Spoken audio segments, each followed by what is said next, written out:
Guys, today's video is going to be a little different from last week. Today we skipping building a little bit today. We're going to be putting up some fence, moving some fence, put the sheep on some new ground, save on the feed, or get that feed cost down to zero for a couple months. We got this new electric netting. We use 48-inch poultry netting from Premier One. We got 2 new rolls here, and then we got 6 or 7 that we got to actually take down and move. I'll show you what the rest of it looks like. As you can see here, guys, we have a lot of hardwired fabric fence up, the goat and sheep fence up. We got stretched real tight and got put in with T-posts and used some trees too. We got that around a good bit of where we know we want permanent fencing.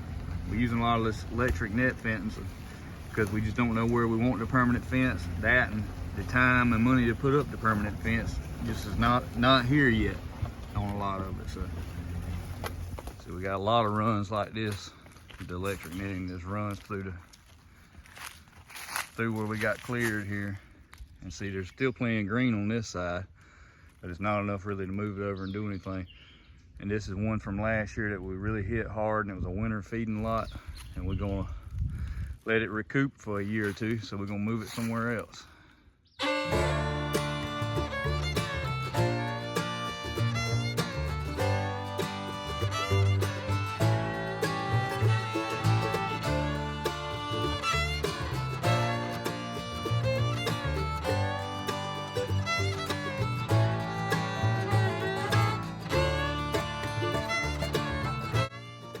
As you saw, we took the Spartan lawnmower there, went ahead and mowed this grass down so we wouldn't be shorting already on our bottom wire when we put it up.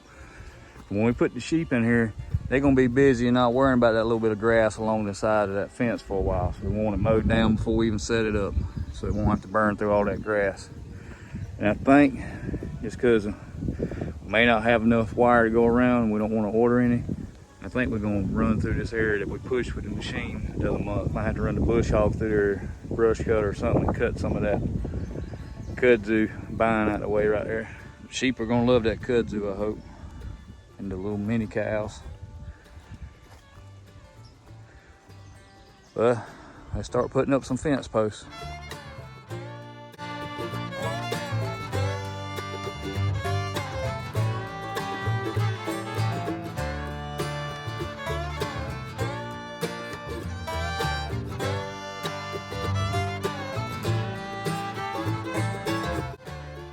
All right, guys, I'm gonna show you another little tip, thing that I came up with.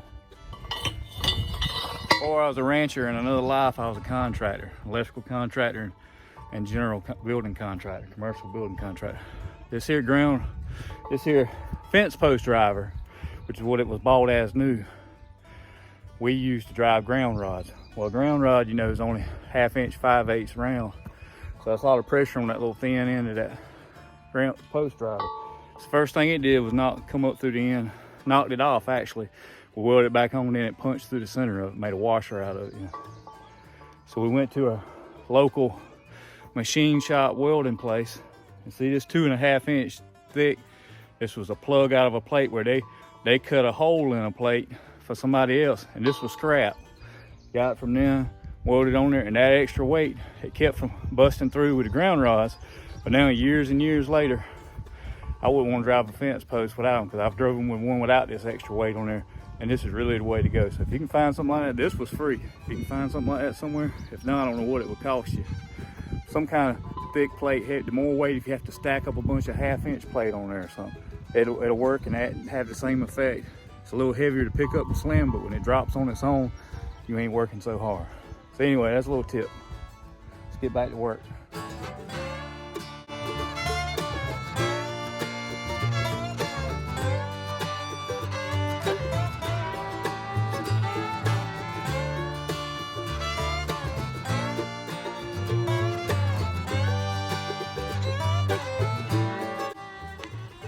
Well, guys, you can kind of see there, we got the first section up. The top's gonna be loose until we tie it and do another section and get to a corner or a post that we can tension against. But the bottom, basically we just went about halfway, kind of decided what would be kind of a straight line, pulled the bottom really tight and put that in. We actually must have misordered, or they missent We got single post right here, and we wanted a double post that has the 2 spikes on the bottom, because those are really nice because they step in and it keeps them standing up, and it's harder for them to pull it up with 2 spikes in the ground than it is with 1. We'll make do with these.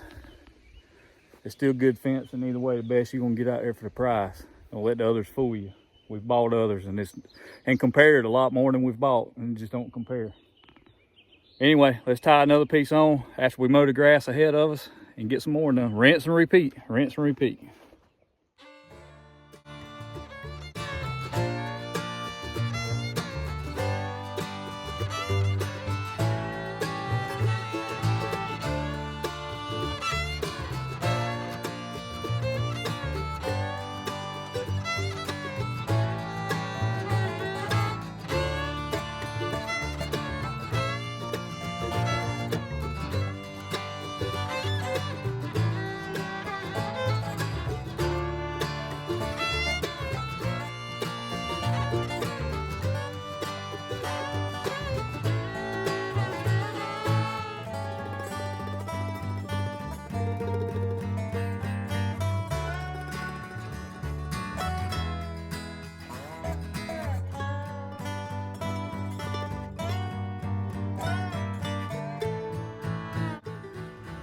Well, went back and trimmed the rest of this mess down right here. Probably gonna cut that last little tree there down too. But got these limbs because I won't be able to ride around this fence and spray Roundup or whatever to control the brush and keep this fence from shorting out and having to weed eat around it. Something more manual, labor intensive, a lot cheaper and easier to spray. So we're gonna do that at least till the sheep get it maintained. Do it one time to hold it back for them. All right, let's get back with another turn here.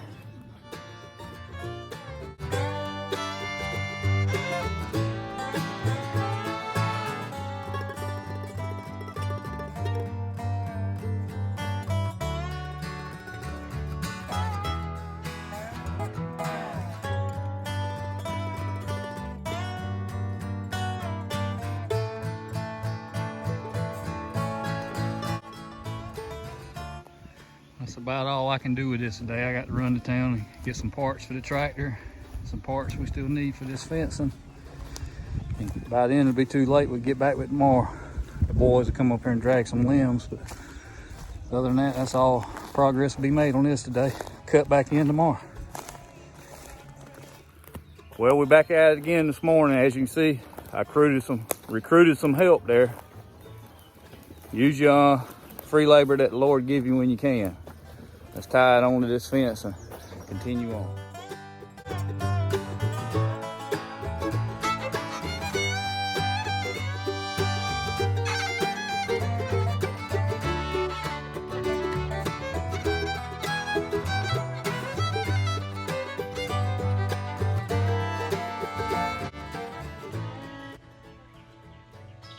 Let me show you guys a little tip or a trick that I use to keep this fencing from sagging so bad so you can get it tighter. We use T-posts for our corner posts, right? So we drive these in the ground at our corner, get them good and solid, and they're good and deep. But then there's a electric netting that's gonna go around that, and that would shorten ground to your T-post. But we take 1.5 inch PVC. You could go 2 inch, give you a little more room, but 1.5 inch will fit over it to save money. Then your whole post is insulated and it'll roll around it. You can pull that and it'll pull around that corner and get tight. And that's what's worked good for us. What an idea I come up with. It was the good people of Kentucky that showed me how to do that.